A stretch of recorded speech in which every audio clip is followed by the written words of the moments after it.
Om Swastiastu. Pada video pembelajaran ini, kami kelompok 1 kelas 9J dari SMP Negeri 1 Denpasar akan menjelaskan materi bab 4, yaitu Indonesia dari masa kemerdekaan hingga masa reformasi. Subbab D tentang masa Orde Baru dan khususnya membahas poin 51 tentang perkembangan politik.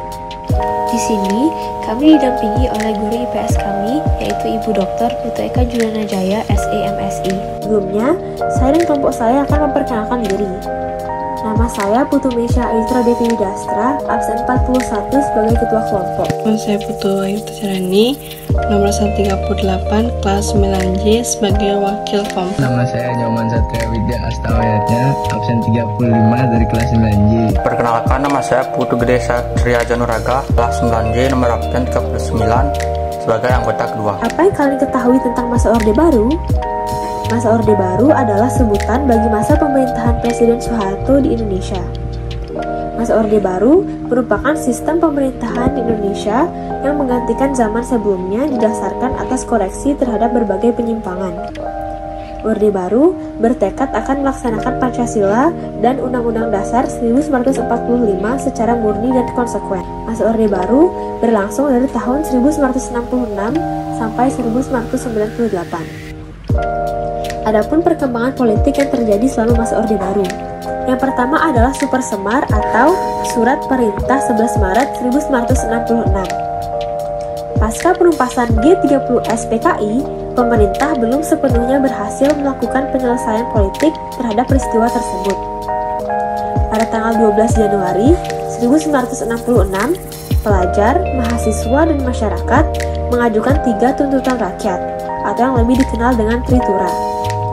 Isi Tritura tersebut yaitu 1. Bubarkan PKI, 2. Bersihkan Kabinet Dikora dari unsur-unsur gerakan 30 September, dan 3. Turunkan harga.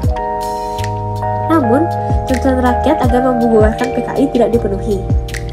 Guna memulihkan keamanan negara, pada tanggal 11 Maret 1966, Presiden Soekarno mengeluarkan surat perintah kepada Letjen Soeharto untuk mengambil tindakan. Surat itu dikenal dengan Surat Perintah 11 Maret atau Super Semar. Isi Super Semar adalah pemberian mandat kepada Letjen Soeharto selaku Panglima Angkatan Darat dan Pangkop Kamtib. Keluarnya Super Semar dianggap sebagai tonggak lahirnya Orde Baru. Letjen Soeharto membubarkan dan melarang PKI dan juga menyerukan kepada pelajar untuk kembali ke sekolah. Selain itu, beliau pun memperbaharui kabinet dan membersihkan lembaga legislatif. Yang kedua adalah penataan stabilitas politik. Langkah-langkah dilakukan untuk penataan stabilitas politik antara lain pemilihan politik luar negeri Indonesia bebas aktif.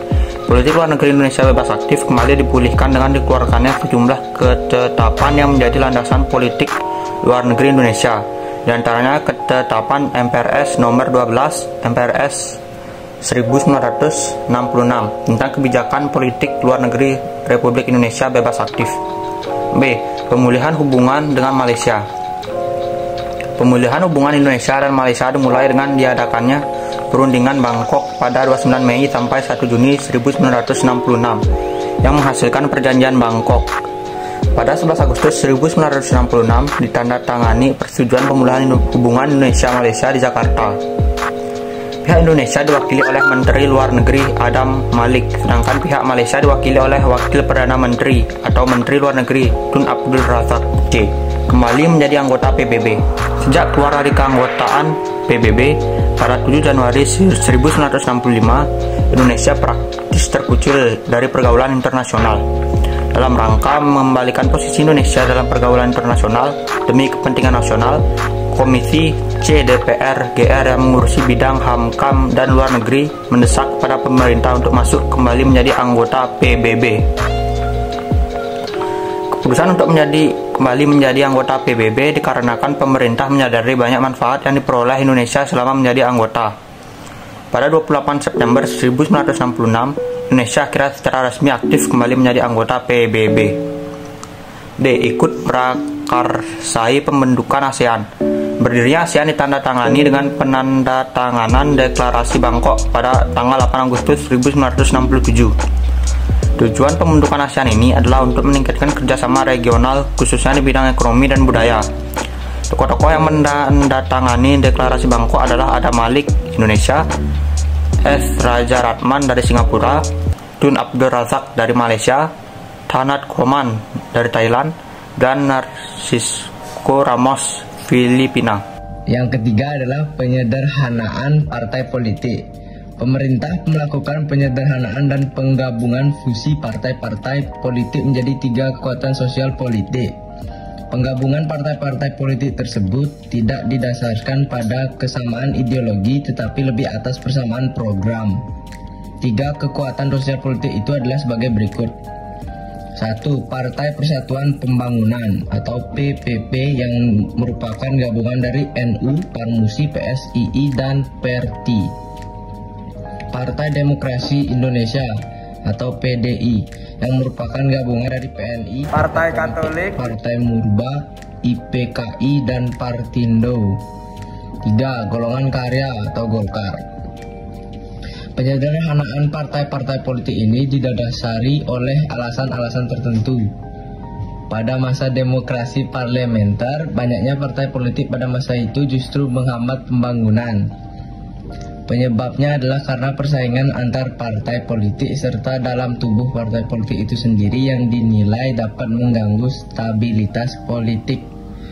Karena itu, pemerintah Orde Baru berpendapat perlu melakukan penyederhanaan partai sebagai bagian dari pelaksanaan demokrasi Pancasila. Keempat adalah pemilihan umum atau pemilu.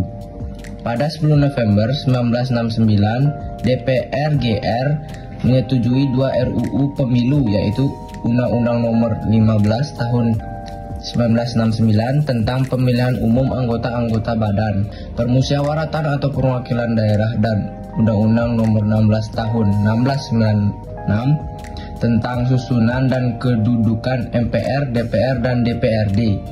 Kedua rencana ini kemudian disahkan sebagai undang-undang oleh pemerintah pada 17 Desember 1969. Berdasarkan kedua undang-undang tersebut, pemerintah Orde Baru menyelenggarakan pemilu yang pertama pada 3 Juli 1971. Dalam setiap pemilu yang diselenggarakan selama masa Orde Baru, Golkar selalu memperoleh mayoritas suara dan memenangkan pemilu karena pengarah kekuatan-kekuatan penyokong Orde Baru untuk mendukung Golkar. Selanjutnya adalah pedoman penghayatan dan pengalaman Pancasila atau P4. Pada 12 April 1976, Presiden Soekarno mengemukakan gagasan mengenai pedoman untuk menghayati dan mengamalkan Pancasila yang terkenal dengan nama Eka Prasetya Pancakarsa untuk mendukung pelaksanaan Pancasila dan Undang-Undang Dasar 1945 secara murni dan konsekuen. Oleh karena itu, sejak tahun 1978, pemerintah menyelenggarakan penataran P4. Penataran P4 ini bertujuan membentuk pemahaman yang sama terhadap Pancasila dan Undang-Undang Dasar 1945. Melalui penataran P4 itu, pemerintah menekankan bahwa masalah suku, agama, ras, dan antar golongan atau SARA merupakan masalah sensitif di Indonesia, sering menjadi timbulnya konflik. Dengan demikian, diharapkan persatuan dan kesatuan nasional dapat terpelihara. Yang terakhir adalah dui fungsi ABRI. Konsep dui fungsi ABRI pertama kali dilontarkan oleh Abdul Haris Nasution pada peringatan ulang tahun Akademi Militer Nasional pada 12 November 1958 di Magelang. Dan istilah dui fungsi diperkenalkan pada rapat pimpinan Polri di Porong 1960.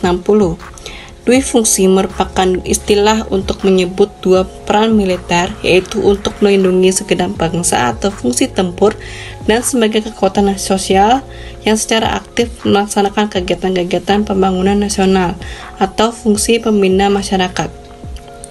Dengan peran ganda ini, ABRI diizinkan untuk memegang jabatan dalam pemerintahan. Setelah berakhirnya masa kepemimpinan Orde Baru, dui fungsi ABRI mulai dihapuskan. Sekian materi mengenai perkembangan politik pada masa Orde Baru.